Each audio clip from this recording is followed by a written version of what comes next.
Selamat pagi anak-anakku kelas 9. Bagaimana kabarnya hari ini? Semoga kita semua dalam keadaan sehat walafiat. Alhamdulillah, hari ini kita bisa bertemu kembali dalam pelajaran PPKN. Sebelum kita mulai, marilah kita membaca doa terlebih dahulu sesuai dengan agama dan kepercayaan masing-masing. Berdoa, dimulai. Selesai. Anak-anakku, pada pertemuan kali ini, kita akan mempelajari bab 2, yaitu tentang pembukaan Undang-Undang Dasar Negara Republik Indonesia tahun 1945. Ada beberapa subpokok bahasan pada bab ini. Yang pertama, makna alinea pembukaan Undang-Undang Dasar Negara Republik Indonesia tahun 1945. Alinea pertama, pembukaan Undang-Undang Dasar Negara Republik Indonesia tahun 1945 menjelaskan pernyataan kemerdekaan sebagai hak bagi semua bangsa di dunia, karena kemerdekaan merupakan hak asasi sebuah bangsa yang bersifat universal. Lalu alinea kedua menunjukkan ketepatan dan ketajaman penilaian bangsa Indonesia bahwa 1. Perjuangan bangsa Indonesia telah mencapai tingkat yang menentukan. Yang kedua, momentum yang telah dicapai harus dimanfaatkan untuk menyatakan kemerdekaan.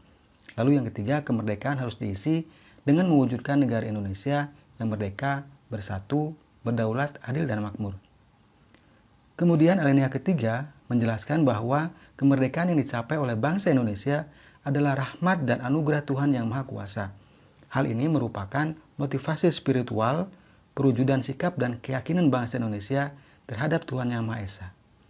Alinea ketiga mempertegas pengakuan dan kepercayaan bangsa Indonesia terhadap Tuhan Yang Maha Esa.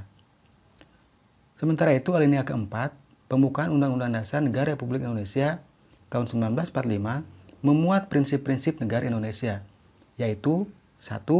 Tujuan negara yang akan diwujudkan oleh pemerintah negara. 2. Ketentuan diadakannya Undang-Undang Dasar. 3. Bentuk negara, yaitu bentuk republik yang berkedaulatan rakyat. Dan 4. Dasar negara, yaitu Pancasila.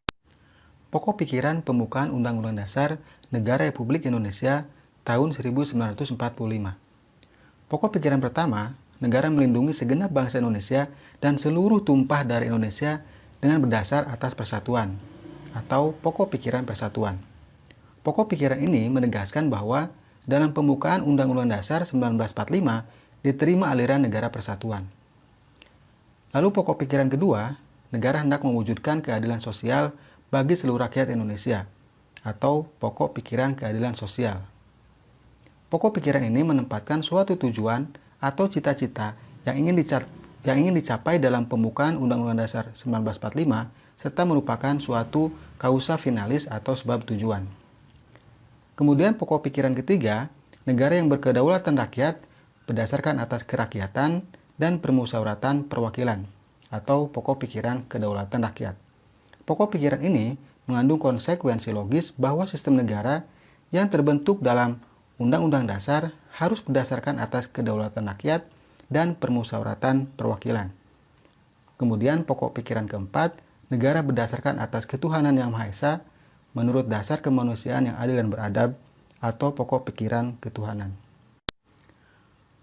Pokok pikiran ini mengandung makna bahwa Undang-Undang Dasar harus mengandung isi yang mewajibkan pemerintah dan penyelenggara negara lainnya untuk memelihara budi pekerti yang luhur.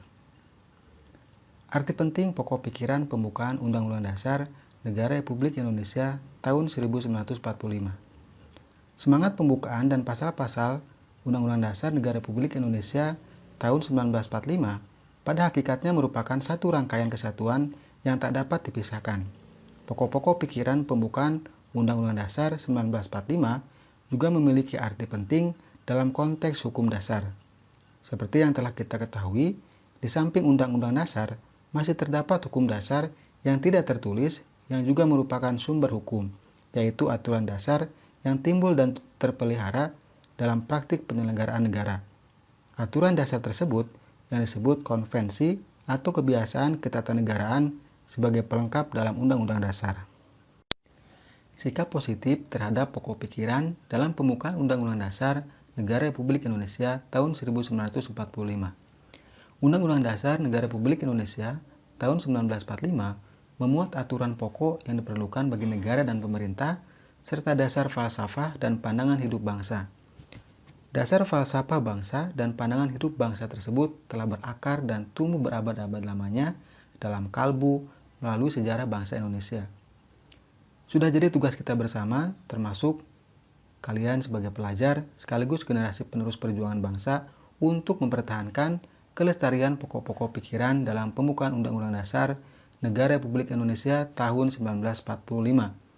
Dengan demikian, pokok pikiran pembukaan Undang-Undang Dasar Negara Republik Indonesia tahun 1945 tidak hanya sekadar menjadi rangkaian kata-kata luhur tanpa menjadi pegangan hidup dalam kehidupan bermasyarakat, berbangsa, dan bernegara.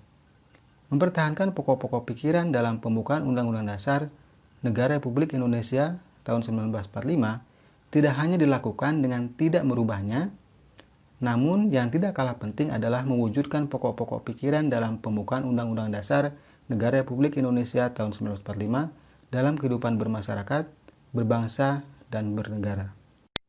Setiap lembaga negara, lembaga masyarakat, dan warga negara wajib memperjuangkan pokok-pokok pikiran tersebut menjadi kenyataan. Anak-anakku, demikianlah pembahasan kita tentang pembukaan Undang-Undang Dasar Negara Republik Indonesia tahun 1945. Semoga kita semua dapat memahaminya dengan baik dan mengamalkannya dalam kehidupan sehari-hari. Terima kasih.